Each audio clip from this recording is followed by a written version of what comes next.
Bulb बनाने से पहले बल्ब बनाने वाले को मालूम नहीं था कि बल्ब बना पाऊंगा कि नहीं बना पाऊंगा। धुन सवार थी, बना के देखता हूं भाई, बना के देखता हूं। बने बने बने बने बने बने, सालों गुजर गए, बना नहीं। लेकिन बंदे ने पीछा छोड़ा नहीं, बना के छोड़ूंगा, देखा ही जाएगी बात, बना के छोड़ूंगा। हवाई जहाज उड़ाने से पहले उसको मालूम नहीं था कि उड़ेगा कि नहीं उड़ेगा। और कई बहुत सलाह लोगों ने, विद्वान लोगों ने सलाह दी, उड़ता नहीं है, उड़ती नहीं है मशीन, उड़ता नहीं है लोहा। लेकिन वो पागल थे और उड़ा डाली उन्होंने, पागल बन के उन्होंने उड़ा डाली। ओम प्रकाश जी, नरसिंह ग्रेवाल जी, राजीव चतुर्वेदी जी, संजय जैन जी और भी ढेर सारे डायमंड, वो भी पागल बन गए। उनको लगा दिमाग में लगा कि शायद हम भी बन जाएं डायमंड। उनको मालूम ही नहीं था कि वो डायमंड नहीं बन सकते। ओम प्रकाश जी को मालूम ही नहीं था कि वो डायमंड इस बिजनेस में नहीं बन सकते। लेकिन ये बात उनको कहां पता थी। उसी तरह, ठीक उस तरह से जिस तरह भंवरे को पता ही नहीं होता कि साइंटिफिक तरीके से देखा जाए, शारीरिक स्ट्रक्चर के आधार पर देखा जाए तो उड़ ही नहीं सकता। लेकिन उस पगले को ये बात पता ही नहीं है और अनजाने में उड़ता रहता है, उड़ता रहता है, उड़ता रहता है। और ओम प्रकाश जी को, ग्रेवाल जी को, चतुर्वेदी जी को, बाकी लोगों को मालूम ही नहीं था कि वो डायमंड बन नहीं सकते। और अनजाने में वो लगे रहे और डायमंड बन गए। उदाहरण पेश कर दिया पूरी दुनिया के सामने, पूरे हिंदुस्तान के सामने, हम बन के दिखा दिया, आप भी बन सकते हो। रास्ता खुल गया सभी लोगों के लिए, रास्ता खुल गया सभी लोगों के लिए, खुल गया सभी के लिए, सबके लिए रास्ता खोल दिया। डायमंड बन के दिखाया सकता है।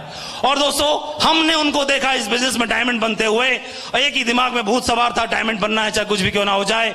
और मैंने जिन 35 लोगों को प्लान दिखाया, उन्होंने जो बहाने बनाए तो बनाए, कोई फर्क नहीं पड़ता, मैं लगा रहा। उन्हीं 35 लोगों में से एक मेरे साथी थे जो स्कूल में पढ़ाया करते थे, डॉक्टर साहब थे, प्रिंसिपल थे जिस स्कूल में पढ़ाता था वहां के। उन्होंने आकर के बिजनेस को ज्वाइन कर लिया। लेकिन दोस्तों, इसको ज्वाइन करा के बिजनेस में लाखों की टीम बन गई। वो आपके सामने वो शख्स विजयपाल जी के रूप में यहां पर क्राउन बन के बैठे हुए हैं।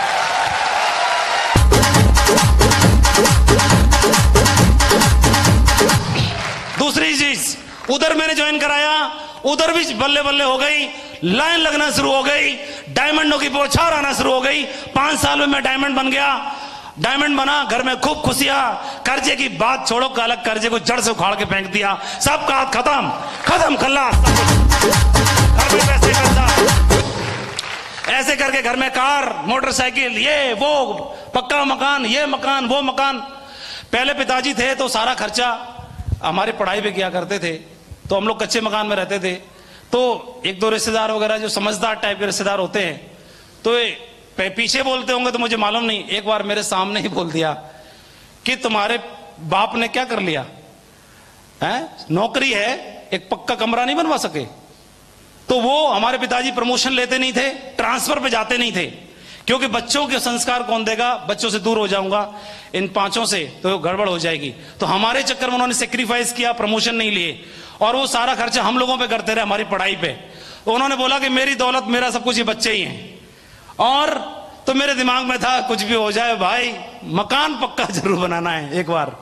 तो मैंने काम करना शुरू किया, और आगरा में जितनी भी पोर्स कॉलोनी है, सबसे महंगी आगरा में, पूरा पश्चिम उत्तर दक्षिण हर दिशाओं के अंदर जितनी भी पोर्स कॉलोनी है, उस पोर्स कॉलोनी में माधव के नाम का एक फ्लैट, एक प्लॉट, एक लग्जरी प्रॉपर्टी जरूर है।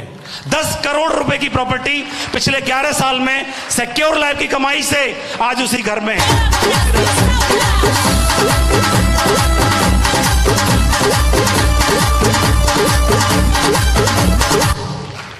सबके ताले लग गए, सब कुछ हो गया।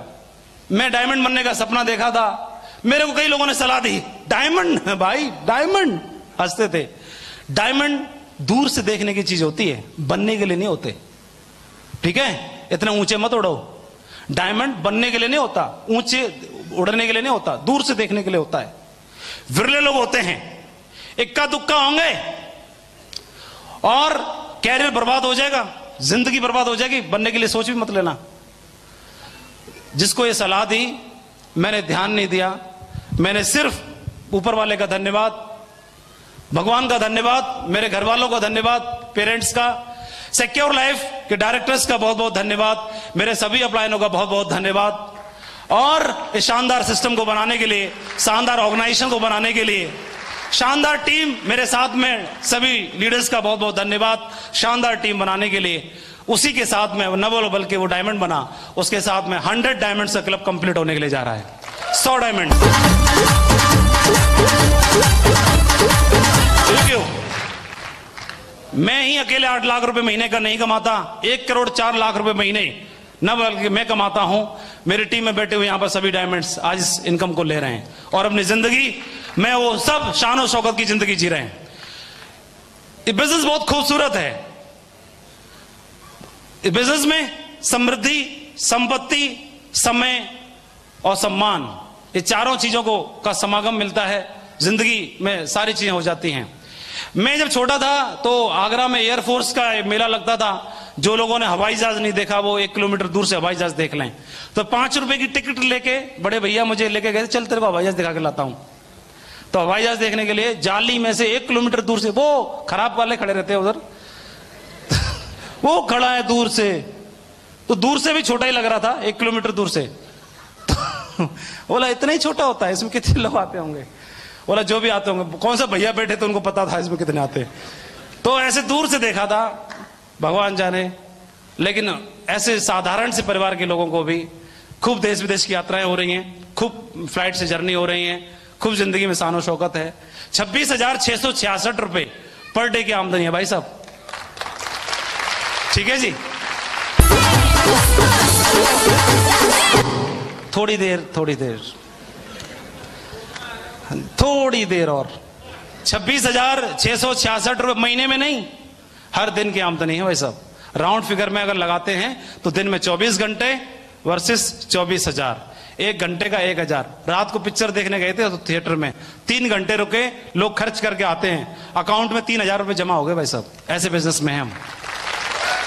और होटल में बाथरूम बहुत अच्छा होता है, आप सबको पता ही है। 1 घंटे नहाने में लगता है वक्त, और गर्म पानी से नहाते हैं, शावर लेते हैं, और जब बाहर निकलते हैं तो 1,000 रुपए जमा हो चुके होते हैं खाते में। पर डे 1,000, पर घंटे 1,000 रुपए कमाने की वाली अपॉर्चुनिटी में काम कर रहे हैं। न बल्कि पैसा है और सम्मान है, लोगों का प्यार बहुत ज्यादा है। बहुत शानदार टीम है पूरे हिंदुस्तान में। एक उदाहरण से बताना चाहूंगा। एक व्यक्ति था, एक फैक्ट्री में काम किया करता था, इंजीनियर था, मैकेनिक था, और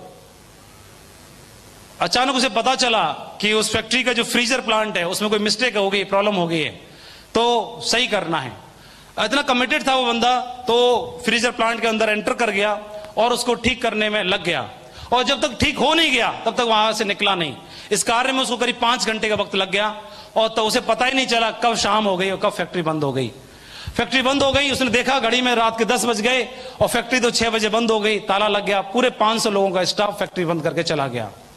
वो फ्रीजर प्लांट का दरवाजा बाहर से बंद था, लॉक हो गया, सारी लाइटें बंद थी, और उसे लगने लगा आज तो मेरी मौत निश्चित है, और मुझे तो पता ही नहीं चला। बेसमेंट में था, मोबाइल काम नहीं कर रहा, वो समझ नहीं आया मैं क्या करूं। बहुत दरवाजा ठोका, बहुत पीटा, उसे समझ में आ गया था 6 बजे सब लोग जा चुके होंगे। परेशान बहुत था, क्या करूं भगवान, आज मेरी मौत निश्चित है। और सबसे दुख तो इस बात का है कि मेरे अंतिम समय में मैं अपने परिवार के साथ भी नहीं रह पाऊंगा। परिवार को मिस करने लगा, और थोड़ी देर में उसने सरेंडर कर दिया। आधे घंटे प्रयास करने के बाद सरेंडर कर दिया और अपने मिस्टेक्स के लिए ऊपर वाले से क्षमा मांगने लगा, और ऊपर वाले को जो जिंदगी दी उसके लिए धन्यवाद देने लगा। उसे मालूम था कि आज रात में बचने वाला नहीं हूं, क्योंकि फ्रीजर प्लांट में अगर बंदा रहेगा तो रात भर मर ही जाएगा। तो बहुत परेशान होने लगा। तभी थोड़ी देर के बाद उसके कानों में किसी के चलने की, कदमों की आवाज सुनाई देने लगी। तो उसे लगा कि कोई आ रहा है, और फिर उसे महसूस हुआ कि कोई दरवाजे पर ताला खोलने का प्रयास कर रहा है। अंधेरा था, लाइटें ऑफ थी। तो थोड़ी देर में दरवाजा खुला, उसने जोर जोर से चिल्लाया, कोई कौन है वहां पर, कौन है? और दरवाजा खुला तो सामने वाले व्यक्ति के हाथ में एक टॉर्च था। वो टॉर्च से कुछ ढूंढने का प्रयास कर रहा था। तो उसने तुरंत चिल्लाया, कौन है, मैं यहाँ पर अंदर हूं। तो सामने से आवाज आई, हाँ मुझे मालूम है, मैं आप ही को ढूंढने के लिए आया था। तो उसे समझ नहीं आया। टॉर्च की रोशनी में जब उसने देखा कि वो व्यक्ति कोई और नहीं, उसी फैक्ट्री का गेट पे सिक्योरिटी देने वाला सिक्योरिटी गार्ड था। तो उसने देखा कि आप बताओ आप यहां क्या कर रहे हो, सिक्योरिटी गार्ड से पूछा। तो उसने बोला कि मैं बाबूजी आप ही को ढूंढने के लिए आया था। तो उसने बोला कि मुझे ढूंढने कैसे आए थे? इस फैक्ट्री में तो 500 लोगों का स्टाफ है, 500 लोग बहुत होते हैं, और सब लोग 6 बजे चले गए, फिर तुम्हें कैसे पता कि मैं यहां अंदर हूं? तो उसने बोला कि बाबूजी 500 लोगों का स्टाफ जरूर है, पिछले 15 साल से मेरे कानों को एक आदत पड़ गई है, सुबह कोई आते वक्त मेरे को हेलो बोलता था और जाते वक्त गुड बाय बोलता था। 15 साल से मैं सुन रहा था, आज मेरे कानों ने हेलो तो सुना लेकिन शाम को जाते वक्त गुड बाय नहीं सुना, और मुझे लगा कि गुड बाय बोलने वाला व्यक्ति अंदर ही है, और मैं गुड बाय सुनने के लिए अंदर चला आया। तो वो व्यक्ति उसके लिए मसीहा का रोल अदा कर दिया उसने। अपने से छोटे वाले व्यक्ति के साथ भी उसने क्या किया, अच्छे से पेश आया, अच्छे से रिलेशन क्रिएट किए, उसको पूरा सम्मान दिया, और वो व्यक्ति उसकी जिंदगी में भगवान बन गया, जिंदगी बचाने वाला बन गया। दोस्तों, वैसे तो देखा जाए, आध्यात्मिक दृष्टि से देखा जाए तो कोई भी व्यक्ति इस दुनिया में ना तो छोटा है किसी से भी और ना ही बड़ा है किसी से भी, सभी बराबर ही है। लेकिन अगर कोई फाइनेंशियल स्टेटस के हिसाब से या किसी और चीज के हिसाब से, पद के हिसाब से हमसे जूनियर है, छोटा है, बड़ा है, क्या फर्क पड़ता है? Doesn't matter. भगवान ने मौका एक ऐसा दे दिया है, हर एक के साथ कंधे से कंधे मिला करके हम जिंदगी में बहुत बड़ा कारवां खड़ा कर सकते हैं। और भगवान का बहुत बहुत शुक्रिया, ऐसा बिजनेस दे दिया है जहां पर सैलाब ला सकते हैं। इसी शख्स के साथ में लाखों की टीम बन चुकी है दोस्तों, और मुझे भरोसा है ये क्लब अभी 100 का ही बना है। मैं देख पा रहा हूं कि 1000 डायमंड का क्लब भी बनेगा और 10,000 डायमंड का क्लब भी बनेगा, और उसमें गिनती आप बैठे हुए लोगों की जरूर होगी। मुझे विश्वास है आप सभी लोगों के ऊपर। कितने लोग मानते हैं कि हमारा 1000 डायमंड का क्लब बनेगा, 10,000 का बनेगा, तो आपका नाम उसमें शामिल होगा? सभी का एक बार खड़े होकर दिखाओ मेरे दोस्तों, जोरदार तालियां।